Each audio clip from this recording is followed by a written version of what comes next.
Of course, in this press conference, he faced a lot of questions. The most important question is, what are you looking for when it comes to the permanent job in charge of the men's national team? Let's listen in to what he had to say, and then we'll get your reaction, Herc. Clearly, we want to get a head coach and the right head coach to lead the program in place as soon as possible. But what we don't want to do is to rush and make the wrong appointment. And there's a couple of key factors that I believe are going to be really important going forward. So first of all, the behaviours of the coach in terms of, I guess what I see from the current team is an aggressive, a forward-thinking, a fearless team that went to the World Cup and did some great stuff. And I'm really, really keen to make sure that we produce a coach that can replicate and continue to drive forward some of those behaviours in terms of creating that aggressive, forward-thinking team. Secondly, the style of play is going to be really important. Clearly, there's been some great foundations put in place by Greg and by Anthony around the style of play, and we want to continue to evolve that style of play. So to bring a coach in that can deliver that is also going to be fundamental to the process. The third, and for me the most important thing, is around leadership. We need the right leader. We need the right head coach to come in and give the players ownership and responsibility to build a really, really strong culture, or to continue to develop that really, really strong culture. Clearly, there's some significant advantages around building emotional connections with the players. You know, we clearly want a head coach that is a role model and a cultural leader as well, and can inspire the next generation. So the legacy piece around the future is as important, if not more important, than build up to the next World Cup. All right, Herc. Matt Crocker painting a picture there of what he's looking for. When you hear him describe what he's looking for, is there a candidate or two that comes to mind? I don't know about a candidate or two, but I will tell you what comes to mind. He's looking at that England versus U.S. men's national team game in the World Cup, and he's thinking, okay, I can work with something here. I can do something with the style of play here. With the pool you have here, we can go from here. But he's also thinking, you can't do too much else. Like, the pool of players that you have, the player that you have, we need a coach that can really get the best out of his players, because you're not going to have those superstars. You don't have superstars. You don't have world-class players. So we need somebody that in a limited amount of time can create a unit to a goal and maximize that. That's what I'm getting out of this, because he talks about building emotional connections with players. He talks about a cultural leader. Sometimes average players, sometimes good players beat excellent players, beat more talented players with a mentality, with an idea, being a unit. I think that's what he's going for here. That's what he's trying to say here. Yeah. I mean, on the scale of guys that we've talked about, right? And even just in the last show, I think in the same breath, Jeff Carlisle mentioned both Jesse Marsch and Jose Mourinho. This sounds a lot more like Jesse Marsch. To your point, it also does not sound like a Pep Guardiola or a candidate like that. This sounds a lot more like Jesse Marsch than anything else. That's what I got from that soundbite particularly. I don't disagree.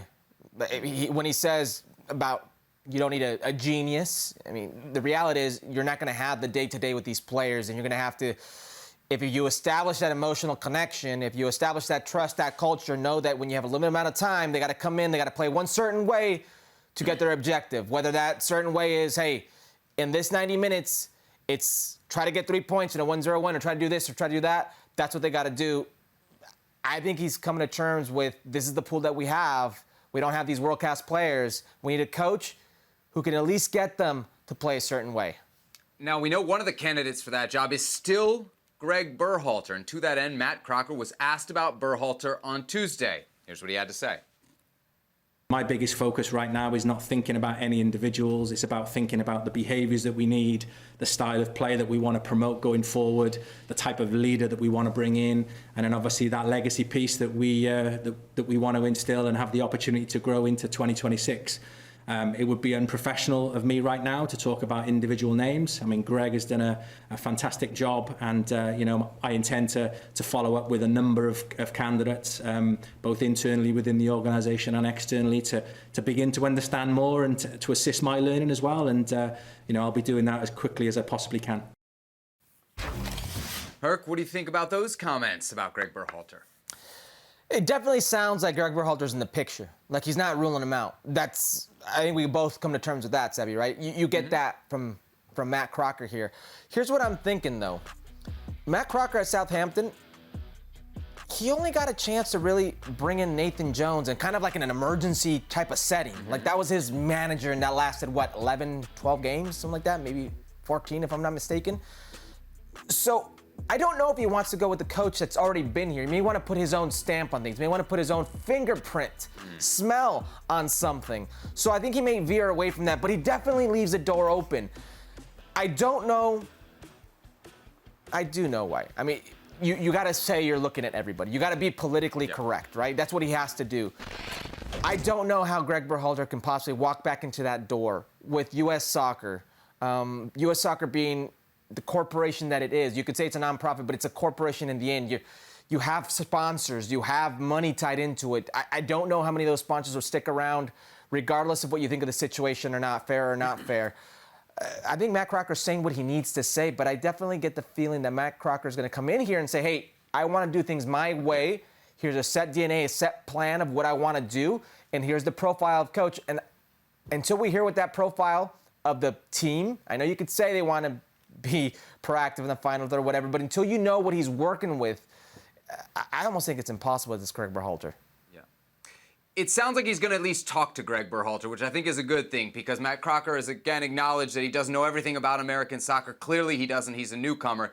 He can learn a lot from the guy that just took this team to the World Cup. But if a new sporting director hired in a different process with a different budget comes to the same conclusion for the men's national team manager this time around, Herc, it will truly be the greatest coincidence we've ever seen. I mean, there is no way, aside from all the reasons not to hire Greg Berhalter, that Matt Crocker, doing an honest search, should land on the same place. I mean, that's just the reality of it.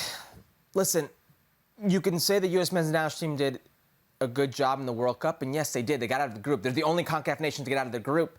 But if you take a step back and look at things, they essentially bottled it versus Wales, tied England, and beat Iran. That was their World Cup. That's no different than any other World Cup that the U.S. men's national team has been in and done well enough in. 1-1-1. You beat Iran. You could sit here and say how difficult it was. You can sit here and say how well they played against England, and they did play well, but it's still a draw, a 0-0 draw. If you really feel that there is a future for this generation, and it's better than what you saw at this last World Cup, certainly it has to be better than a coincidence if it is Greg Berhalter. Yeah. Your best point, I think, is it's a guy who's going to want to make his own mark. You don't come from the Premier League to U.S. Soccer to not put your own guy in charge of the men's national team ahead of a home World Cup. We'll see.